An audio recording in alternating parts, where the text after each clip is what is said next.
ইহুদিরা অচিরে এই মসজিদটি ধ্বংস করবে এবং সেখানে তারা তাদের মন্দির বানাবে, আর তার নাম হবে থার্ড টেম্পল। কিন্তু ইহুদিরা আল আকসা ভেঙে থার্ড টেম্পল কেন বানাবে? এর মূল কারণ হলো, ইহুদিরা বিশ্বাস করে যে তাদের মুক্তি দিতে এবং সারা বিশ্বে ইহুদিদের একচ্ছত্র শাসন প্রতিষ্ঠা করতে তাদের মধ্যে একজন মসীহ বা ত্রাতা আসবেন। কিন্তু সেই মসীহ বা ত্রাতা তখনই আসবেন যখন তারা আল আকসা মসজিদ ভেঙে থার্ড টেম্পল বানাবে। মসীহের আগমন, ইহুদি জাতির মুক্তি ও তাদের অতীতের পাপের শুদ্ধি সম্পর্কে থার্ড টেম্পল বানানোর পক্ষে তারা যে দলিল পত্রাদি উপস্থাপন করে থাকে, তো এই দলিলগুলোর ভিতর প্রথম আমি যে দলিলটা দেওয়ার চেষ্টা করব সেটা হচ্ছে বুক অফ লেভিটিকাস। এই বুক অফ লেভিটিকাস হলো মসী বা মুসা আলাইহিস সালামের উপর নাজিলকৃত তৃতীয় পুস্তক। এই বুক অফ লেভিটিকাসের 2য় অধ্যায়ের 11 নম্বর অনুচ্ছেদ এবং 22 নম্বর অধ্যায়ের 4 নম্বর অনুচ্ছেদে সুস্পষ্টভাবে ইহুদি জাতির সূচি বা শুদ্ধকরণ সম্পর্কে বিস্তারিত আলোচনা করা হয়েছে। 2 নম্বর রেফারেন্স হিসেবে ইহুদিরা যেটা দাঁড় করানোর চেষ্টা করে সেটা হচ্ছে বুক অফ নাম্বারস।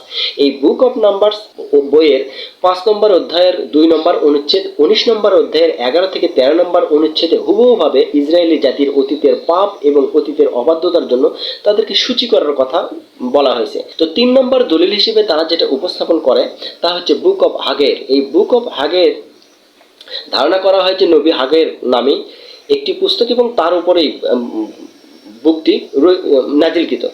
এই বইয়ের 2 নম্বর অধ্যায়ের 13 নম্বর অনুচ্ছেদে সুস্পষ্টভাবে পুনরায় ইহুদি জাতির সূচি সম্পর্কে এবং তাদের মন্দির বানানো সহ বিভিন্ন কিছু নিয়ে বিস্তারিত আলোচনা করা হয়ে থাকে। তবে সবচাইতে গুরুত্বপূর্ণ যে দলিলটার কথা বলবো সেই দলিলটা হচ্ছে বুক অফ ইজিকিয়েল। এই বুক অফ ইজিকিয়েল নবীর উপর নাজিলকৃত। আজ থেকে প্রায় 3100 বছর আগে ইজিকিয়েল নবীর ধর্মগ্রন্থে অধ্যায় 43 এ 10 থেকে 12 লাইনে মন্দির তৈরির ভবিষ্যৎবাণী করা হয়েছে এবং 13 থেকে 18 নম্বর লাইনে মন্দিরের নকশা, যোগ বিয়োগ সম্পূর্ণ কিছু নিখুঁতভাবে আলোচনা করা হয়েছে এবং 19 থেকে 27 নম্বর লাইনে যুবসার বা লাল গরু, যেটা ইহুদিরা সাম্প্রতিক সময়ে সংগ্রহ করছে, এই গরু বলির নিয়মাবলী সম্পর্কে বিস্তারিত আলোচনা করা হয়েছে। কিন্তু এ আল আকসা কি এত সহজেই ভেঙে ফেলা সম্ভব? সে আলোচনায় যাবার আগে আসুন আমরা কোরআন ও হাদিসের আলোকে আল আকসা মসজিদ সম্পর্কে একটু বিস্তারিত জেনে আসি। প্রথমে মসজিদুল আকসা বা বাইতুল মুকাদ্দাস হলো জেরুজালেমের পুরনো শহরে অবস্থিত ইসলামের 3য় পবিত্রতম স্থান এবং যা একসময় মুসলিমদের প্রথম কেবলা ছিল, এটা আমাদের সকলেরই জানা। মসজিদ আল আকসা কাবাঘর নির্মাণের 40 বছর পর নির্মাণ করা হয়। ইসলামের বর্ণনা অনুযায়ী নবী করিম সাল্লাল্লাহু আলাইহি সাল্লাম মিরাজের রাতে মসজিদুল হারাম থেকে আল আকসা মসজিদে এসেছিলেন এবং এখান থেকে ঊর্ধ্ব আকাশে গমন করেছিলেন। সম্পূর্ণ উপাসনার স্থানটি ইসলামের নবী সুলাইমান আলাইহিস সালাম তৈরি। পরবর্তীতে ঈসা সাল্লাল্লাহু আলাইহি সাল্লামের যীশু খ্রিস্ট সহ অনেক নবীর দ্বারা এক আল্লাহকে উপাসনার স্থান হিসেবে ব্যবহৃত হয়ে এসেছে। এবার আসুন হাদিস ও কোরআনের আলোকে জেনে আসি ইসরায়েলের সঙ্গে মুসলমানদের ভবিষ্যৎ কি ঘটতে যাচ্ছে।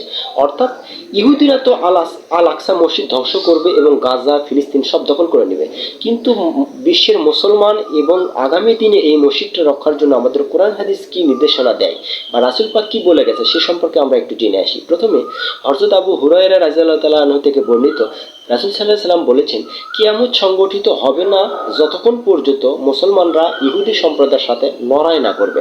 মুসলমানরা তাদেরকে ধ্বংস করবে, ফলে তারা পাথর বা বৃক্ষের আড়ালে আত্মগোপন করবে। তখন পাথর বা গাছ বলবে, হে মুসলিম, হে আল্লাহর বান্দা, এই তো ইহুদি আমার পশ্চাতে, এসো তাকে হত্যা করো। কিন্তু গারকাত গাছ এ কথা বলবে না, কারণ এ হচ্ছে ইহুদিদের গাছ। এটা সহিহ মুসলিম হাদিস নম্বর 7075। পবিত্র কোরআন শরীফে আল নিসা সূরার আয়াত নম্বর 155-তে বলা হয়েছে, অতএব তারা অভিশপ্ত হয়েছিল তাদের অঙ্গীকার ভঙ্গের জন্য, আল্লাহর আয়াতকে প্রত্যাখ্যান করার জন্য, নবীগণকে অন্যায়ভাবে হত্যা করার জন্য এবং তাদের এ উক্তির জন্য যে আমাদের হৃদয় আচ্ছাদিত। অবশ্য তা নয়, বরং কুফরির কারণে আল্লাহর কাছে অন্তরের ওপর মোহর এঁটে দিয়েছেন, সুতরাং তাদের অল্প সংখ্যক লোকই বিশ্বাসী হয়। 156 নম্বর আয়াতে বলা হয়েছে, তারা অভিশপ্ত হয়েছিল তাদের সত্য প্রত্যাখ্যানের জন্য ও মরিয়মের বিরুদ্ধে জঘন্য অপরাধ আরোপের জন্য বা জঘন্য অপবাদ আরোপের জন্য। আল্লাহর নবীদের ইহুদিরা ব্যতীত আর কেউ হত্যা করেনি। তারা জাকারিয়া আলাইহিসসালাম, ইয়াহিয়া আলাইহিসসালামকে হত্যা করেছিল। তিনবার আমাদের প্রিয় নবী হযরত মুহাম্মদ সাল্লাল্লাহু আলাইহি সাল্লামকেও তারা হত্যা করার চেষ্টা করেছিল। এছাড়া বহু নবী রাসূলকে তারা প্রহার করেছিল ও হত্যার চেষ্টা চালিয়েছিল। তাদের সেসব হত্যাযজ্ঞের বিবরণ পবিত্র কোরআনের বহু স্থানে বিবৃত হয়েছে।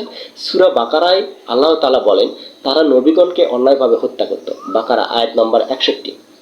সূরা মায়েদায় আল্লাহ তাআলা বলেন, আমি বনী ইসরায়েলের নিকট থেকে অঙ্গীকার গ্রহণ করেছিলাম এবং তাদের নিকট রাসূল প্রেরণ করেছিলাম। যখনই কোনো রাসূল তাদের নিকট এমন কিছু নিয়ে আসে যা তাদের মনোকৃত নয়, তখনই তারা কতককে মিথ্যাবাদী বলে আর কতককে হত্যা করে। মায়েদা আয়াত নম্বর 70। অভিশপ্ত বনী ইসরায়েলের হাতে নিহত নবীর সংখ্যা শতাধিক ছিল। এই বিষয়ে বিখ্যাত সাহাবী হযরত আব্দুল্লাহ ইবনে মাসউদ রাদিয়াল্লাহু তাআলা আনহু থেকে বর্ণিত, বনী ইসরাইল ৩০০ আল্লাহর নবীকে হত্যা করেছেন।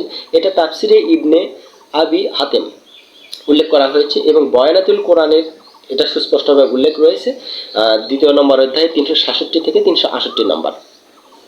রাসূল সাল্লাল্লাহু আলাইহি ওয়াসাল্লামের ভবিষ্যৎবাণী হচ্ছে, কিয়ামতের আগে অবশ্যই এই ইহুদি জাতি মুসলমানদের হাতে পরাজিত হবে। এটা মুসনাদে আহমদ হাদিস নম্বর ২৬,৩৪৩। ইহুদির জাতি শুধু তাদের নবীকেই হত্যা করতো না, তাদের নবীর উপর নাজিলকৃত বিভিন্ন গ্রন্থ তাদের পছন্দ মতো তারা কি করতো, এডিট করতো এবং কাটাছেঁড়া করতো, বিকৃত করতো।